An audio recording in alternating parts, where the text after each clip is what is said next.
Paper,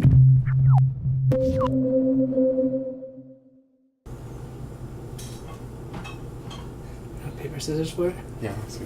Rochambeau. Paper, scissors, go. Rock, paper, scissors, go. Rock, paper, scissors, go.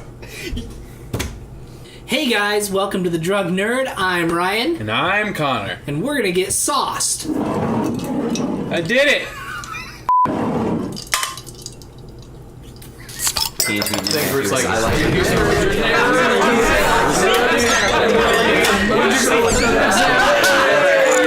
Okay, what are we talking about today, bud? Today we're talking about a little Batman flick you may have heard of called The Killing Joke.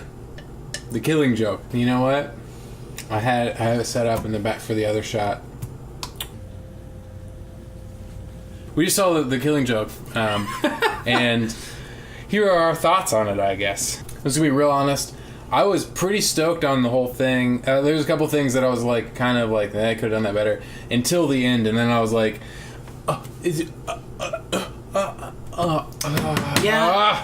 the main issue with this movie is they left you with blue balls. Such blue balls. Black and blue balls. Yeah. The Dark Knight balls. The darkest of nights. Yeah, so that was a pretty big disappointment. If you don't know what I'm talking about, we're not spoiling it for you, but read the book. Check this out. There's a pretty big difference at the end. That sucks. I will say that there's a like the opening line of the book where he goes to talk to the Joker in Arkham Asylum. That is, he repeats that when he finds him at the carnival in the book, but he doesn't repeat it in the actual movie. And I thought that was like a big important line that like that should have been repeated. Like that was an important part to me because it was like he actually had to say that to the Joker instead of just saying it to himself to be like, hey, I tried to talk this out. He didn't try to talk it out to the actual Joker in the film. No, but he did try to talk to him. It seemed like he did until he could tell the Joker's like a wild dog. He needs to be put down. Right. And I don't know. There was 30 minutes, 20 minutes of shit that was not in the book, like the book. There's a whole love story sequence. They're trying to make it mean a whole lot more. Which that was cool. Like I was actually okay with that. I was too. I thought it was pretty sweet. Overall, the entire thing is pretty cool. I think the main allure to it is the voice actors are stellar. Like, the animation is cool. Some parts of it look kind of shitty. Some parts of it look really great. So it kind of works out as I feel like all the animated movies are kind of here and there. There's a lot of iconic shots in it where you're like, ooh, they did it. Ooh. Yeah. And those are done great. Yeah. Nolan North is in it for like 3 seconds. There you go. That was pretty cool. He crapped his pants about it. Yeah, I was like... Anyways, no, it was okay. Man, they were really banking on the support from this and not really content, I feel like, as much. But really, if you read the book, there's not a ton of content there, so it was already like... The trailer, holy shit, looked compiled and it looked great. Like, the trailer was really well done. But the movie, there just isn't a lot to be done with it, and that's not bad. I don't think that's a bad thing. They certainly had to add a lot to it to fill up the time. They did, because it is a very short book. There's not a ton of dialogue, and they filled it in well. I feel like people just expected something more. But if you went through the book and you read it, like, there's not a ton more. I mean, really, like, the thing that I'm left with is, like, they wanted to leave it open like the book is because they don't explicitly say what happens in the book.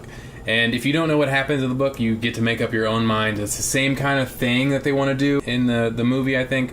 But there's several key elements that are missing from the last few seconds. Yep. That I feel like are very imperative to actually know what's going on. It is so great, though, to hear Hamill and Conroy. My gosh, yeah. That if I could just listen to this instead of watch it, I would be pretty excited about it, honestly. Tara Strong is Batgirl, which is cool. It's very cool. Maybe when you guys are watching this, it'll be out. You can go buy it at Walmart for $15 or whatever. But I don't do much digital, so I don't own it. I had to wait for him to show me.